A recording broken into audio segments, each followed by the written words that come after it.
wa ja'ala isra'ahu min Makkah ila Baitil Maqdis fi lailatin wahidatin ayatan kubra. Asyhadu an la ilaha illallah wahdahu la syarika lah syahadatan mu'idduha liqa'ihi dhufra. Wa asyhadu anna Muhammadan abduhu wa rasuluhu arfa'ul bariyata qadara.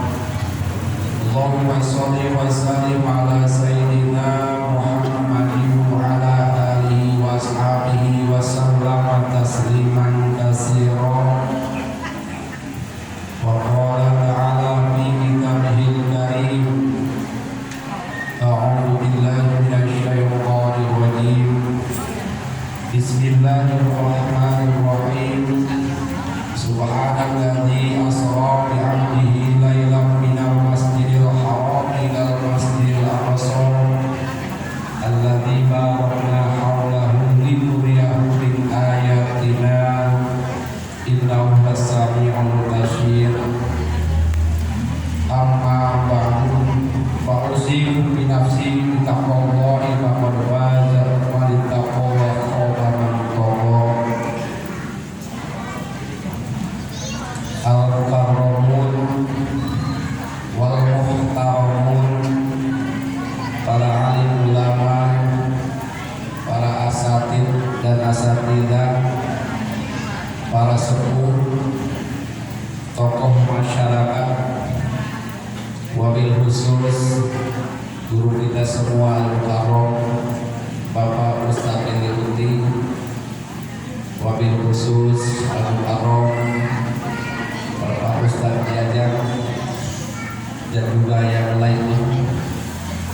Kita sama-sama doakan mudah-mudahan dimuliakan oleh Allah Subhanahu wa Ta'ala. Para aparatur pemerintahan,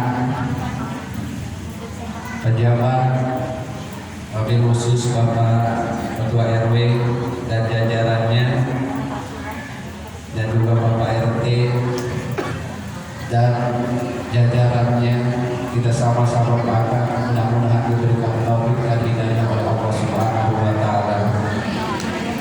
Teristimewa kepada para panitia yang diprakarsai oleh ibu-ibu dan didukung oleh bapak-bapak.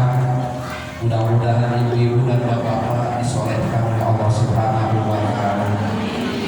Dan juga mudah-mudahan berkumpulnya kita di tempat yang mulia ini dapat mendatangkan rahmat dari Allah, dapat mendatangkan maghfirah dari Allah, dan juga mudah-mudahan dapat mendapatkan ilmu yang bermanfaat, mendapatkan hidayah dan taufik sehingga kita dapat melaksanakan ibadah kepada Allah dengan kekuatan ditambah oleh Allah Subhanahu wa Ta'ala. Amin ya rabbal alamin.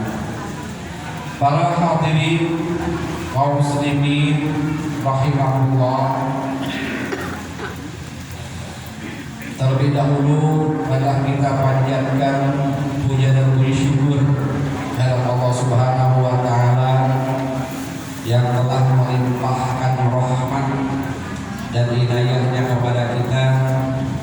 Dan tidak lupa pula salawat dan salam semoga dilimpahkan kepada junjunan alam, yakni habibana wa nabiyyana Muhammad sallallahu alaihi wasallam, juga kepada para keluarganya, para sahabatnya, para tabi'in, tabi'in, para ulama salaf, ulama mutaakhirin, dan juga rahmat dan keselamatan mudah-mudahan dilimpahkan kepada kita selaku umat Kanjeng Nabi Muhammad sallallahu alaihi wasallam. Alhamdulillah wa syukri ala ni'amillah. Berkat kudrat irodatnya Allah Subhanahu wa Ta'ala, pada hari ini kita dapat berjumpa kembali dengan bulan yang mulia, bulan yang agung, bulan yang mempunyai sejarah khusus bagi umat Islam, yaitu bulan Rajab. Dan bulan Rajab ini adalah merupakan salah satu bulan yang istimewa dan bulan yang luar biasa, karena pada bulan inilah Kanjeng Nabi besar Muhammad sallallahu alaihi wasallam diisrokan dari Masjidil Haram yang ada di kota Mekah, kemudian diisrokan dari Masjidil Haram yang ada di kota Mekah ke Masjidil Aqsa yang ada di Palestina, kemudian dimi'rajkan oleh Allah Subhanahu wa taala ke Sidratul Muntaha hingga ke Mustawa. Dan ini adalah merupakan mukjizat yang terbesar yang pernah dialami oleh Rasulullah sallallahu alaihi wasallam. Para hadirin kaum muslimin wal muslimat rahimakumullah. Alhamdulillah kita sudah berada di pertengahan bulan Rajab. Tanggal berapa itu? Tanggal 15, pertengahan bulan Rajab. Nah, harapan kita dengan kedatangannya bulan Rajab ini bisa mendatangkan barokah kepada kita semua, sebagaimana yang diajarkan oleh Rasulullah sallallahu alaihi wasallam melalui doanya, Allahumma barik lana bi Rajab wa Sya'bana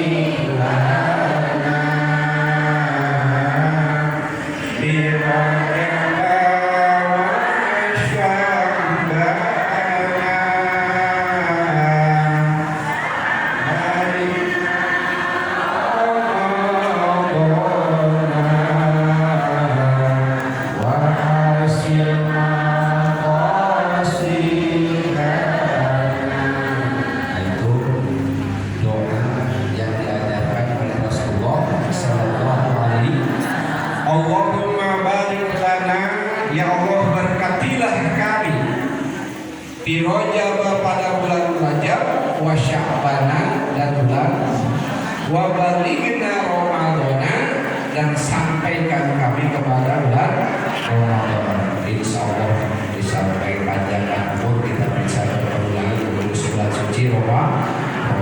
Amin ya rabbal alamin. Para hadirin kaum muslimin wal muslimat rahimakumullah, dan juga kita juga berharap mudah-mudahan dengan datangnya bulan Rajab ini kita digolongkan kepada orang-orang yang menghormati bulan Rajab, orang-orang yang memuliakan bulan Rajab. Ya, pada nanti di surga itu ada yang namanya sungai susu. Ya, namanya sungai susu. Nahrun min labanin, sungai dari susu. Nah, yang bisa meminum itu hanya orang-orang yang menghormati, memuliakan bulan Rajab. Ya, disebut Nahrul Rajab, sungai Rajab. Nah, orang yang tidak memuliakan bulan Rajab, orang yang tidak menghormati bulan Rajab, jangankan minum, mendekati saja sudah tidak bisa. Nah, jadi kalau kita ingin di surga minum air susu, ya, dari Nahrul Rajab tadi, maka muliakan bulan Rajab. Ya, hormati bulan Rajab, hargai bulan Rajab. Maka dengan demikian kita berharap mudah-mudahan kita digolongkan termasuk orang-orang yang memuliakan, menghormati bulan Rajab.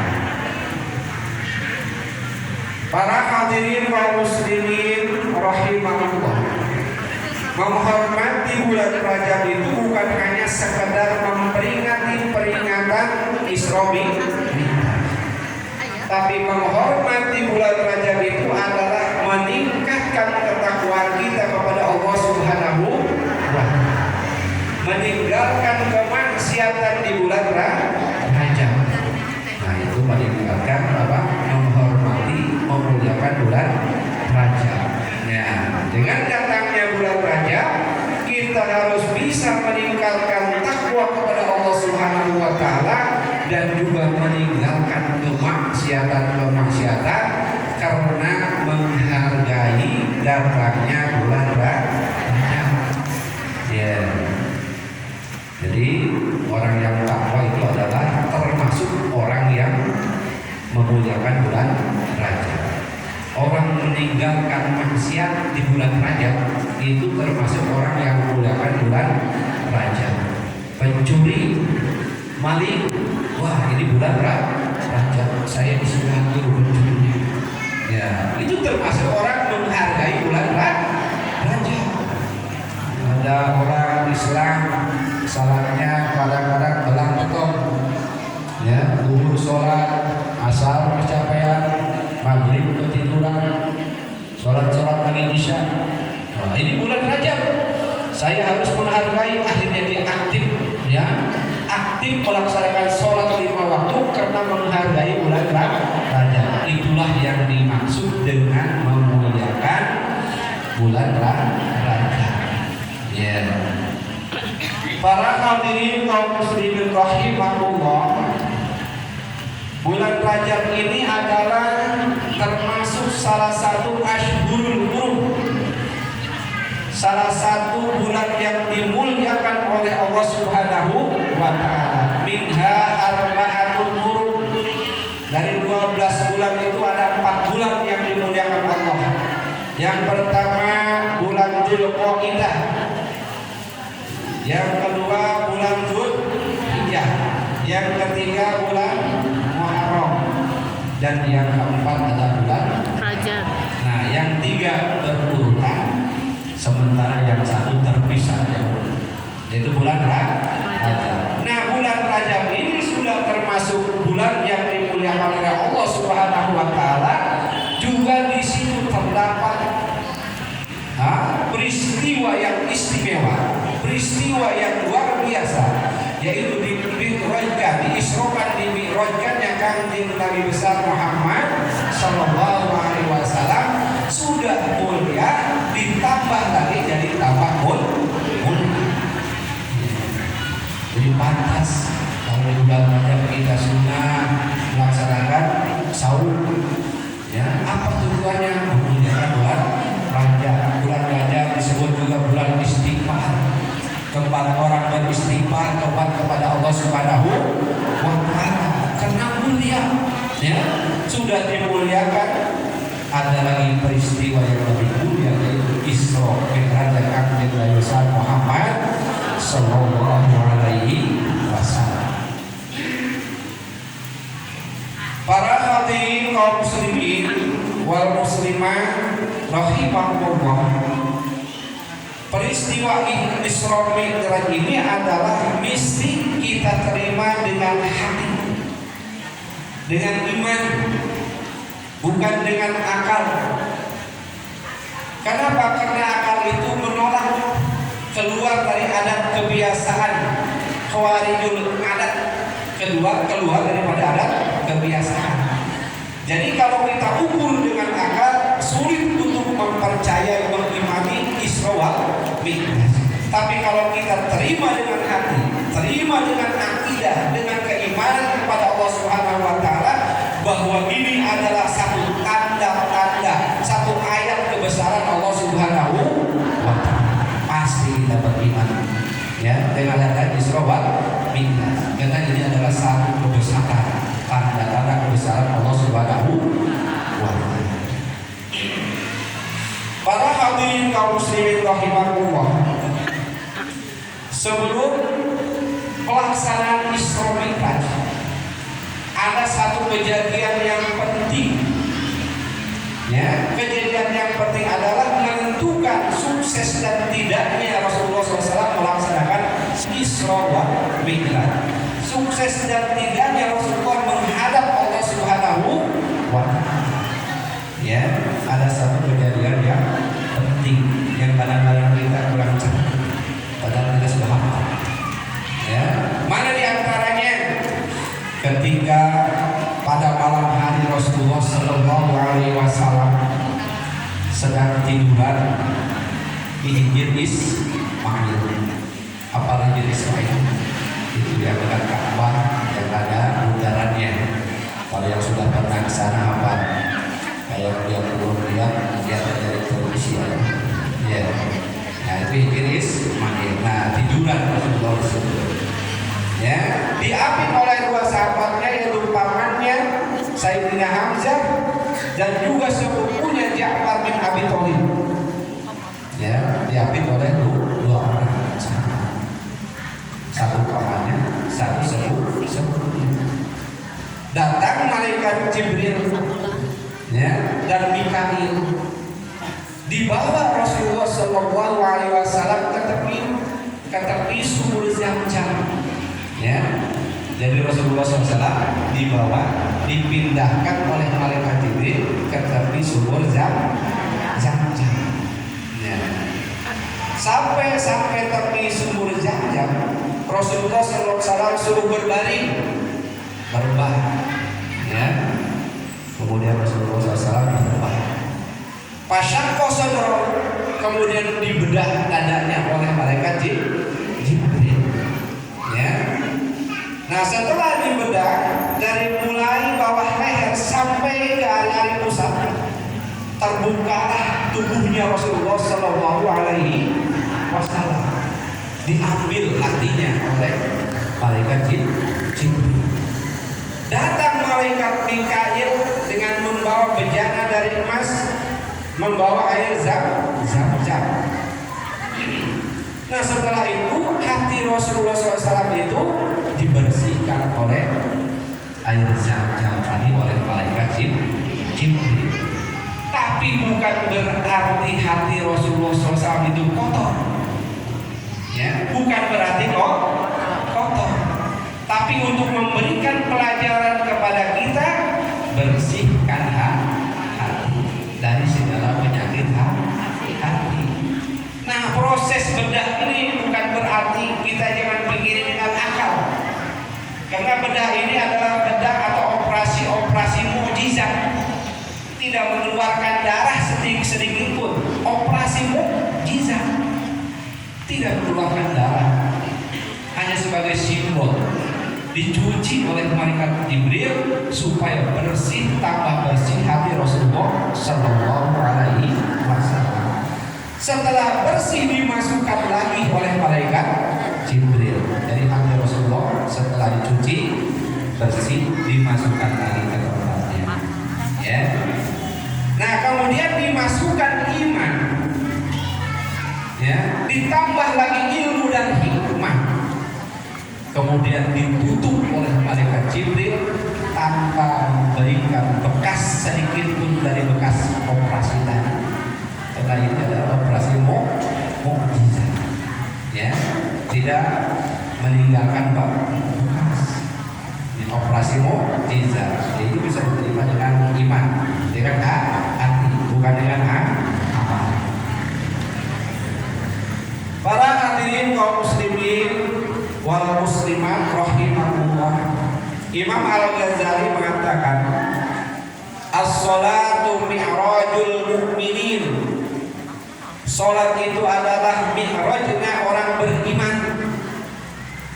Jadi kalau kita sholat, kita tuh sedang mi'raj, ya, kehadiran Allah Subhanahu wa Ta'ala. Namun pertanyaannya, apakah sholat kita itu bisa naik ke atas? Ya, bisa mi'raj ke hadapan Allah Subhanahu wa Ta'ala? Tergantung kepada hati kita itu apakah sudah bersih seperti yang dicontohkan oleh Rasul. Apakah sudah cukup iman kita sudah kuat? Apakah sudah cukup ilmunya untuk melaksanakan sholat? Ya, tergantung daripada kesiapan para hadirin kaum muslimin rahimahullah, kalau hatinya kotor, imannya lemah, ilmunya jauh dari cukup, kurang, sulit untuk menembus kehadirat Allah Subhanahu wa Ta'ala. Amal kita itu sulit untuk mencapai Allah Subhanahu wa Ta'ala, sulit untuk diterima oleh Allah Subhanahu wa Ta'ala, karena harus melalui beberapa tahap. Harus melalui langit pertama, kedua, ketiga, sampai ketujuh, sampai ke Sidratul Muntaha, kehadirat Allah Subhanahu wa Ta'ala. Kalau dalam hatinya kotor, imannya lemah, kemudian juga ilmunya kurang. Makanya Imam Al-Ghazali menuliskan dalam kitab Ihya Ulumuddin, ada seorang hamba beribadah, di samping sholat, berzikir, bertasbih, baca Quran, puasa, zakat, naik haji, banyak amalnya. Kemudian dilaporkan oleh malaikat pembawa amal, naik malaikat ke langit pertama. Nyampe langit pertama dijaga lagi oleh Allah, oleh malaikat penjaga langit pertama. Ya, coba sini saya periksa. Saya ditugaskan untuk mengecek amal manusia sebelum patut layak menghadap Allah Subhanahu wa Ta'ala. Dicek amal kita itu. Wah, setelah dicek ternyata ada gibahnya, sholatnya bagus, zakatnya bagus, puasanya bagus, hajinya bagus. Cuma orang ini kerjaannya ngomel terus, ya, ngomongin orang terus, ya, terus mengeluarkan aib-aib orang lain, disebarluaskan. Nah, amal ini kembalikan kepada orangnya, lemparkan ke mukanya. Ya, tidak lulus langit pertama aja, tidak lulus karena dia suka gibah, suka ngomongin orang lain, suka menceritakan kejelekan orang lain. Ya, ditolak oleh malaikat penjaga langit pertama, suruh dikembalikan lagi kepada yang punya, lemparkan ke mukanya. Ya, ada supaya ngomongin orang lain. Sini ada, nggak ada yang kecuali sudah pulang dari masjid, ya, jangan pada masjid. Di luar masjid aja dosa, apalagi di dalam masjid apa dosa. Kemudian malaikat turun setelah mengembalikan kepada yang punyanya. Ambil lagi dia amal bulan bin bulan. Amal bulan bin bulan. Diangkat ke langit pertama. Ternyata lulus. Ya, akhirnya dibawa ke langit kedua. Nah, di langit kedua ini ditolak. Kenapa ditolak? Padahal dia sudah bagus, tidak suka gibah, ya, tidak suka menjelek-jelekan orang lain. Kata malaikat penjaga yang kedua, dia beramal itu li'irodatil hayati dunia. Beramal itu karena pengen kesenangan dunia. Dia mau mengajar kalau dikasih amplop, dia mau mengajar kalau dikasih upah, ya, ditolak. Sementara dibiarkan orang-orang yang tidak memberi upah, ya, dibiarkan tidak bisa baca Quran, tidak bisa sholat. Jadi kita beramal itu harus murni diirodakan, harus murni karena Allah Subhanahu wa Ta'ala. Kembalikan ini amal kepada yang punyanya. Tidak lulus di langit kedua. Yang pertama lulus, yang kedua tidak lulus. Akhirnya malaikat pilihan lagi mana nih yang terbaik amal si bulan bin bulan. Wah, ini agak mendingan. Dibawa oleh malaikat ke langit pertama, lulus karena tidak ngomongin orang lain, kebetulan Wisnu. Ya. Yang kedua lulus bukan mengharapkan, ya, kesenangan dunia, bukan mengharapkan upah. Kemudian naik ke langit ketiga, ya. Ternyata di situ diperiksa oleh penjaga langit ketiga, tidak bisa lulus lewat lain ketiga. Kenapa? Karena di situ ada takabur, ada sombong, merasa diri paling soleh, merasa diri paling benar, merasa diri paling rajin di pengajian, ya, sombong, ditolak di langit ketiga. Turun lagi malaikat, ya, ambil amal yang lainnya, kemudian dibawa lagi naik. Pertama lulus, kedua lulus, ketiga lulus, keempat dihadap. Kenapa dihadap? Karena dia punya sifat ujub, ya, punya sifat ujub. Ketika dia melaksanakan ibadah, misalkan sholat tahajud, sholat duha dan lainnya, dia berpikiran bahwa ini adalah hasil kerja payah saya, hasil berjuang saya. Dia lupa bahwa itu adalah anugerah dari Allah Subhanahu wa Ta'ala. Lupa. Kita bisa sholat itu adalah anugerah Allah, taufik hidayah dari Allah. Kita bisa ngaji adalah rahmat dari Allah. Jangan merasa kita yang berusaha, hasil karya kita. Makanya di situ ditolak, dikembalikan lagi. Ya. Kemudian malaikat ambil lagi amal-amal yang lainnya, dibawa lagi ke atas lagi. Pertama lulus, kedua lulus, ketiga lulus, keempat lulus, kelima, ya, ada sifat dia, ya, ujub dia, takabur, ada dia. Ana sahibur dia, kata malaikat. Ana sahibur dia, untuk menyeleksi masalah dia. Kamu beramal bukan karena Allah, ingin ada sanjungan dari makhluk, ingin ada pujian dari makhluk, ya, ditolak, ya, oleh malaikat.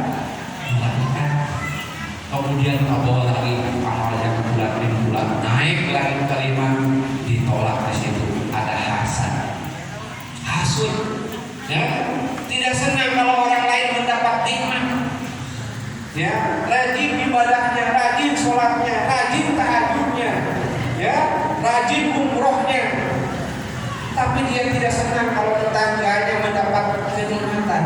Bahkan dia berharap bahwa kenikmatan yang ada di dirinya itu hilang, mengharapkan hilang kenikmatan pada orang lain.